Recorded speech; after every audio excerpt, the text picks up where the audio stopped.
IDFC tax advantage fund, यह fund एक ELSS category का फंड है। सबसे पहले इस फंड के पास्ट रिटर्न पर एक नज़र डालते हैं। इस फंड ने पिछले एक साल में 4% ज़्यादा रिटर्न दिया है, 2 सालों में 24% ज़्यादा रिटर्न दिया है, 3 सालों में 22% ज़्यादा रिटर्न दिया है और 5 सालों में 11% ज़्यादा रिटर्न दिया है। वहीं बात करें कैटेगरी वाइज रिटर्न की, तो उसने पिछले एक साल में 2% ज़्यादा रिटर्न दिया है, 2 सालों में 15% ज़्यादा रिटर्न दिया है, 3 सालों में 15% ज़्यादा रिटर्न दिया है और 5 सालों में 9% ज़्यादा रिटर्न दिया है। तो आप देख सकते हैं कि इस फंड ने हर एक साल अपनी कैटेगरी को बीट किया है। इस लिहाज से यह निवेश के लिए अच्छा ऑप्शन हो सकता है उन सभी के लिए जो एक टैक्स सेविंग फ़ंड की तलाश कर रहे हैं। बट इस फ़ंड के अंदर आप तभी इन्वेस्टमेंट करें अगर आपको टैक्स सेविंग की रिक्वायरमेंट है, अदरवाइज़ आप किसी दूसरे लार्ज कैप फंड में इन्वेस्टमेंट कर सकते हैं। अब बात करते हैं स्कीम डिटेल के बारे में। यह फ़ंड एक ओपन एंडेड फंड है। इसके अंदर आप कभी भी इन्वेस्टमेंट कर सकते हैं, बट साथ ही साथ ये ELS फंड भी है, इस वजह से आप इसमें से 3 साल से पहले विड्रॉ नहीं कर सकते। वहीं बात करें इस फंड के बेंचमार्क की, तो इस फंड का बेंचमार्क BSE 500 का है। वहीं इस फंड पे किसी प्रकार का कोई एग्ज़िट लोड नहीं है। वहीं बात करें इन्वेस्टमेंट की, तो उसके अंदर SIP के केस में आप 500 रुपये से निवेश की शुरुआत कर सकते हैं और लमसम के केस में भी आप 500 रुपये से निवेश की शुरुआत कर सकते हैं। यह फ़ंड 2008 को लॉन्च हुआ था और इस फंड का अभी तक का जो एसेट अंडर मैनेजमेंट है वह 4090 करोड़ रुपए का है। वहीं अगर इस फंड में किसी व्यक्ति ने जब यह फंड लॉन्च हुआ था 1 लाख रुपए का निवेश किया होता तो आज उसकी वैल्यू 10,22,000 रुपये होती। वहीं बात करें इस फंड पे लगने वाले एक्सपेंस रेशियो की, तो उस फंड का एक्सपेंस रेशियो 1.93% का है। और SIP का भी अगर रिटर्न देखेंगे, जब से ये फंड लॉन्च हुआ है तो अभी आप देखेंगे 16% तक का इसके अंदर रिटर्न रहा है। वहीं बात करें फ़ंड मैनेजर की, तो उस फंड के फ़ंड मैनेजर मिस्टर लियन पिंटो हैं।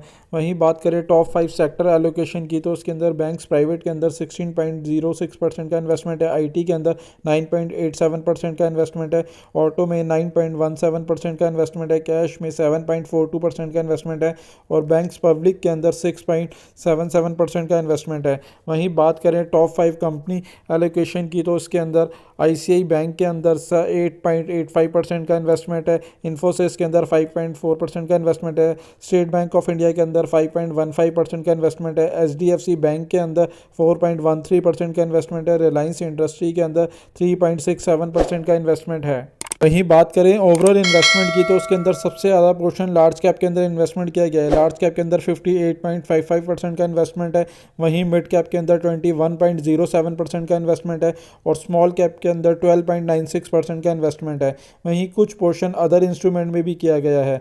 तो आप देख सकते हैं यह फ़ंड उन सभी निवेशकों के लिए सूटेबल रहेगा जिनको एक टैक्स सेविंग फ़ंड की तलाश है।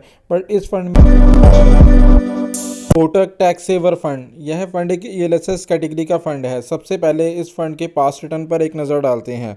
इस फंड ने पिछले एक साल के अंदर 6% ज़्यादा रिटर्न दिया है, 2 सालों में 19% ज़्यादा रिटर्न दिया, 3 सालों में 17% ज़्यादा रिटर्न दिया और 5 सालों में 12% ज़्यादा रिटर्न दिया है। वहीं बात करें कैटेगरी वाइज रिटर्न की, तो इसने पिछले एक साल में 1% ज़्यादा रिटर्न दिया है, 2 सालों में 15% ज़्यादा रिटर्न दिया है, 3 सालों में 15% ज़्यादा रिटर्न दिया और 5 सालों में 9% ज़्यादा रिटर्न दिया है।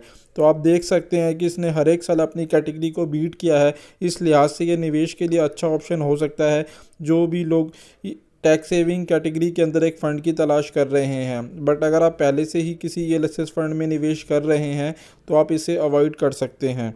अब बात करते हैं स्कीम डिटेल के बारे में। यह फ़ंड एक ओपन एंडेड फंड है। इसके अंदर आप कभी भी इन्वेस्टमेंट कर सकते हैं, बट क्योंकि यह ELSS कैटेगरी का फ़ंड है इसलिए आप इसमें से विड्रॉ 3 साल के बाद ही कर पाएंगे। वहीं इस फंड का बेंचमार्क निफ्टी 500 का है।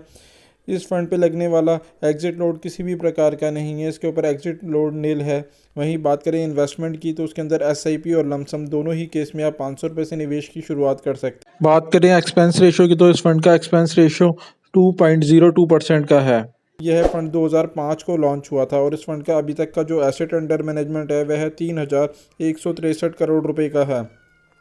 वहीं अगर इस फंड के अंदर किसी व्यक्ति ने 1 लाख रुपए का निवेश किया होता जब यह फंड लॉन्च हुआ था, तो आज उसकी वैल्यू 7,72,000 रुपये तक होती। और SIP का भी अगर सालाना का रिटर्न देखेंगे, जब से ये लॉन्च हुआ है जब से लेकर अभी तक इसने लगभग 13% तक का रिटर्न दिया। करें फंड मैनेजर की, तो इस फंड के fund manager mister Harshad Upadhyay हैं। वहीं बात करें टॉप 5 सेक्टर एलोकेशन की, तो उसके अंदर बैंक्स प्राइवेट के अंदर 16.76% का इन्वेस्टमेंट है, ऑटो में 10.43% का इन्वेस्टमेंट है, कंज्यूमर नॉन ड्यूरेबल के अंदर 8.43% का इन्वेस्टमेंट है, बैंक पब्लिक के अंदर 7.55% का इन्वेस्टमेंट है और ऑयल एंड गैस के अंदर 7.16% का इन्वेस्टमेंट है। वहीं बात करें टॉप 5 कंपनी एलोकेशन की, तो उसके अंदर आईसीआई बैंक के अंदर 7.83% का इन्वेस्टमेंट है, स्टेट बैंक ऑफ इंडिया के अंदर 5.71% का इन्वेस्टमेंट है, आईसीआई बैंक के अंदर 5.13% का इन्वेस्टमेंट है, रिलायंस इंडस्ट्री के अंदर 4.32% का इन्वेस्टमेंट है और इन्फोसिस के अंदर 4.13% का इन्वेस्टमेंट है। बात करें ओवरऑल इन्वेस्टमेंट की, तो उसके अंदर सबसे ज़्यादा इन्वेस्टमेंट लार्ज कैप के अंदर किया गया है। लार्ज कैप के अंदर इसके अंदर 70.61% का इन्वेस्टमेंट है। वहीं मिड कैप के अंदर 24.01% का इन्वेस्टमेंट है और स्मॉल कैप के अंदर 4.05% का इन्वेस्टमेंट है। तो आप देख सकते हैं कि इसके अंदर तीनों ही सेक्टर के अंदर इन्वेस्टमेंट किया गया है। अगर आप इस फंड में निवेश की सोच रहे हैं तो इन्वेस्टमेंट से पहले एक बार अपने पर्सनल फाइनेंशियल एडवाइज़र से सलाह जरूर ले लें। साथ ही साथ अगर आप इस फंड में या किसी भी और फंड में निवेश करना चाहते हैं तो अब आप हमारे मोबाइल ऐप के थ्रू भी इन्वेस्टमेंट कर सकते हैं, जिसका लिंक नीचे डिस्क्रिप्शन में दिया गया है। आशा करता हूं मेरे द्वारा दी गई जानकारी आपके लिए उपयोगी सिद्ध होगी और वीडियो अगर अच्छा लगा हो तो प्लीज़ इसे लाइक शेयर करें और चैनल अभी तक सब्सक्राइब नहीं किया है तो प्लीज़ उसे सब्सक्राइब करें। धन्यवाद दोस्तों।